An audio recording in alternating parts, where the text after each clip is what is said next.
Afternoon, my middle school students. This is week 5 and your first video lesson of the week. Last week we talked about the native Arizona Indians. We also talked about the Spanish and explorers coming to Arizona, the first people to touch down here. And today we're going to talk about more about the Spanish and how they sent missionaries to Arizona. So missionaries are people who go around and preach their religious teachings to hopefully convert other people to their religion. So let's get right into it. Why would a country like Spain send a whole bunch of people to Arizona? Why go to all the trouble of sailing across the sea with captains and soldiers just for the chance to live in a desert? That's a pretty good question, but the answer is not so simple. In the 1600s, Arizona wasn't just a small part of the United States of America as it is today. It was part of a big territory, and different countries wanted to own it all. The Spanish explored about half of North America. They gave them a great opportunity or chance to start new colonies in new lands. But here's where the question gets tough. The first people to live in the Arizona colonies couldn't get many crops to grow because it was so hot and dry. It didn't look as if there was much silver or gold here. So why did they want to go to Arizona? Back then, mostly American Indians lived in what we now call Arizona. The Spanish wanted to send missionaries to tell the American Indians about their religious beliefs. Spain sent ships full of missionaries to Mexico and then up towards Arizona, not to find gold or grow crops, but to convert or convince someone to change. They wanted to convert the American Indians to the Spanish beliefs. Father Francisco Kino established the first Spanish missions in Arizona in 1691. And while the era of Spanish missions is long gone, visitors to Arizona can still get a close-up at Arizona mission history thanks to the National Park Service, or NPS. The NPS, operated by the U.S. Department of the Interior, carefully preserves the memory of these long ago times with museums, websites, and even the ancient mission buildings themselves. For example, along Interstate 19, about halfway between Amado and Nogales, visitors can discover Tumacacori National Historical Park, the site of the first Spanish mission in this state. There's a modern visitors center there where people can learn about mission life by watching a short movie. Then visitors can head to the mission grounds. After a short walk on paved paths, visitors will see the centerpiece of the park, a beautiful Franciscan church that had stood among the mesquite trees for 2 centuries, 200 years. Founded by Franciscan friars in the 1800s, the work of building the church took more than 20 years, 90,000 adobe bricks, and every penny the friars had. You can visit Tumacacori anytime, but if you visit in the winter, you're in for a treat. In the winter, the NPS opens the park to visitors on the night of each full moon. The historic church, lit in soft light by the winter moon, is a site that has attracted visitors for years. Have any of you ever been there to see this church? I haven't, but now I want to go see it. All right, so let's talk about some of the Spanish missionaries, the people who came here. During his lifetime, Father Kino helped convert about 4,000 people to his religion. Coronado and other Spanish explorers came to Arizona to look for gold. And we talked about that last week about the gold and the glory and why people wanted to come to America. They came with Spanish soldiers. Later, Spain sent colonizers. A colonizer is a person who settles in another country. Missionaries are people who convert people to a religion. The first missionaries came to Arizona in 1629. They had some success with the younger American Indians, but the old American Indians didn't like the new religion, and a dangerous conflict arose, resulting in the death of several missionaries in 1687. A new missionary arrived in Arizona. His name was Father Kino. Father Kino spent 24 years starting missions in Mexico and Arizona. He started a total of 29 missions. After he died in 1711, other priests followed and built permanent churches at the mission sites. 9 of these churches along the Father Kino Trail are still there today. 2 of them are in Arizona. One is the Tumacacori Mission, southeast of Tucson, which we just talked about. And the other mission is San Javier del Bac, just west of Tucson. I'm sorry, these names are really hard for me to pronounce. It was built in around 1778. Many people call this beautiful building the White Dove of the Desert. It is one of the best examples of Spanish mission architecture in the United States. Many priests came to Arizona, but none was as influential as Father Kino. So see if you can look up San Javier del Bac online and see if you can see a picture of this mission church. There were many clashes between the American Indians and the missionaries, resulting in the deaths of settlers as well as American Indians. In 1768, a young priest who was a lot like Father Kino arrived. His name was Brother Garces. He learned the Pima language and helped those who were sick or injured. He started 2 new missions and colonies among the American Indians. Conflicts over the land arose between the settlers and American Indians. In 1781, the Yuma revolt resulted in the death of dozens of people, including Father Garces and 4 other priests. In the 1800s, the Spanish finally decided to help the American Indians instead of conquering them. The last 30 years of Spanish rule in Arizona were peaceful and successful. So once the Spanish missionaries stopped fighting the American Indians and stopped trying to change them, they were able to work together and coexist peacefully for the last 30 years. All right, baptism or battle. One of the problems the early missionaries had was that Spanish soldiers usually went with them. The missionaries were sent to convert people. The soldiers were sent to conquer people. Can you see why that was a problem? The American Indians must have been confused.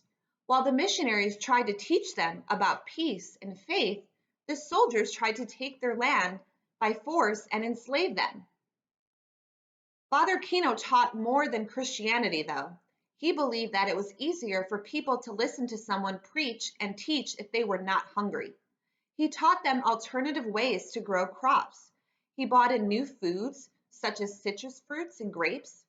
Father Kino wrote to the church and government of Spain to get cattle and sheep, as well as horses and donkeys for the American Indians. He taught them other ways to take care of the animals. Because of his work, he is still called the father of Arizona ranching, because he had brought cattle and horses over from Spain. But many American Indians preferred their own religions. The missionaries faced many challenges, so did the American Indians. First, the American Indians already had their own religions. Some were willing to change to Christianity, but many were not. The religious leaders and traditional healers wanted to keep their own traditions. They often encouraged their people to fight the Spanish colonists. One problem with fighting was that the Spanish had guns. Most American Indians chose not to fight. Sometimes the American Indians had to fight anyway.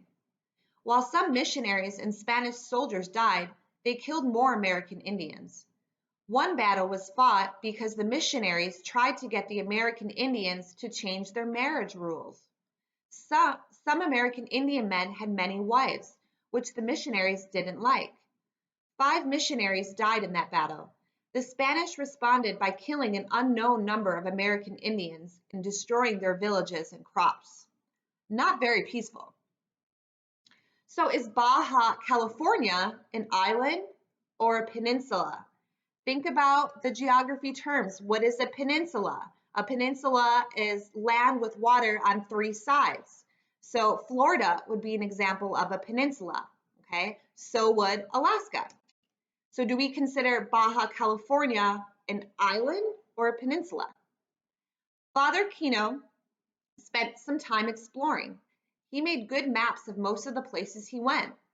He once found some abalone shells among the American Indians along the Gila River. He'd only seen shells once before when he had sailed to Baja. Baja was far away, and he knew the map showed that Baja was an island. Father Kino didn't believe that the American Indians at the Gila River could have gotten abalone shells from the Baja if it was really an island. He wondered if it was connected to North America instead. So he made 2 journeys to find out. On the second trip, he went all the way to where the Colorado River runs into the Gulf of California. He wrote that Baja is not an island, but a peninsula. So you got to know the differences. All right. Next, we're going to talk about the end of Spanish rule in Arizona. So for almost 300 years, Spain claimed Mexico, Arizona, and much of what is now the southwestern United States.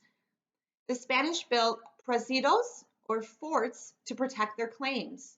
From early explorers like Cabeza de Vaca to missionaries like Father Kino, the Spanish influenced the culture, religion, and economy of our state. Remember learning about the American Revolution? That was when the 13 colonies decided they wanted to stop being part of England and form their own country. In 1810, Mexico declared its independence from Spain. They fought a revolutionary war just like the colonists and the British did in 1776. And we're going to talk about that next year. The Mexican Revolution began with a man named Miguel de Hidalgo y Castillo.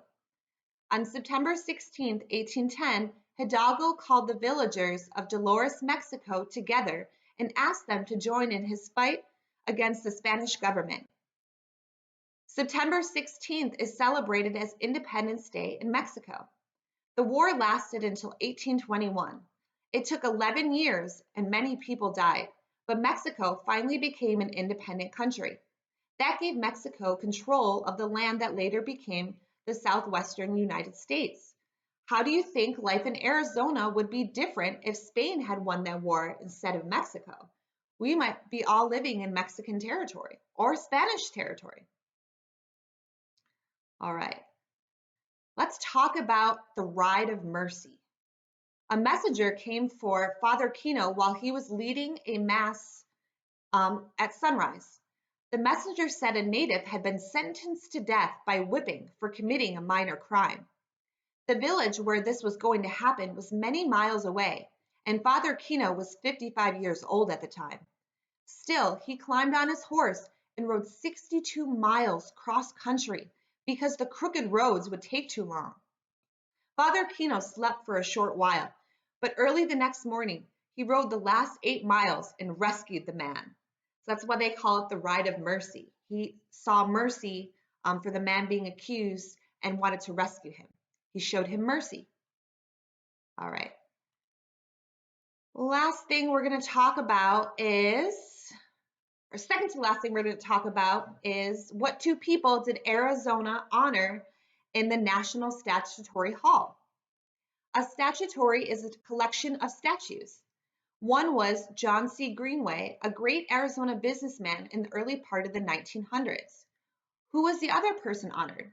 He was a man who died halfway around the world from his family with very little money and few possessions. Yet he was loved by thousands. Can you take a guess who this probably is? Father Kino is the other person represented. He spent the last 24 years of his life helping the American Indians of Sonora, Mexico, and southern Arizona. Of the millions of people who have lived in our state, we chose to honor a man who spent his life serving others. All right. Last but not least, we're going to do our bonus article on the armadillo. The armadillo is a mammal that's protected by bony plates all over the top of its body. When an armadillo senses danger, it hurries to its burrow. If that's too far away, it may try to dig a new hole. If there's no time for digging, it rolls up into a ball and tucks its head and feet inside. This makes it as safe as a turtle inside its shell. The armadillo eats snakes, beetles, worms, snails, fruit, and sometimes other dead animals. Yuck! An armadillo has strong claws and a long and narrow tongue. This helps it pick and lick its dinner. The 9-banded armadillo is found in the southern United States. It will grow to be about 2 feet long and weighs up to 15 pounds. The mother armadillo gives birth to 4 babies. They will either be all boys or all girls, but never mixed. That's really interesting. All right. So I am going to end the video here. I hope you guys had fun learning more about Father Kino and the Spanish missionaries. Your assignment is going to be another quiz. You're going to scroll down, click on the link. You can print out the quiz and show me your answers. You can type your answers up into an email and email them back to me. Or you can write down your answers and show them to me in our Zoom meeting Wednesday at 9:30. All right, if you do both video assignments this week, you're going to be entered to win a $25 gift card. So make sure you do that. All right, guys, we'll see you next time. Bye.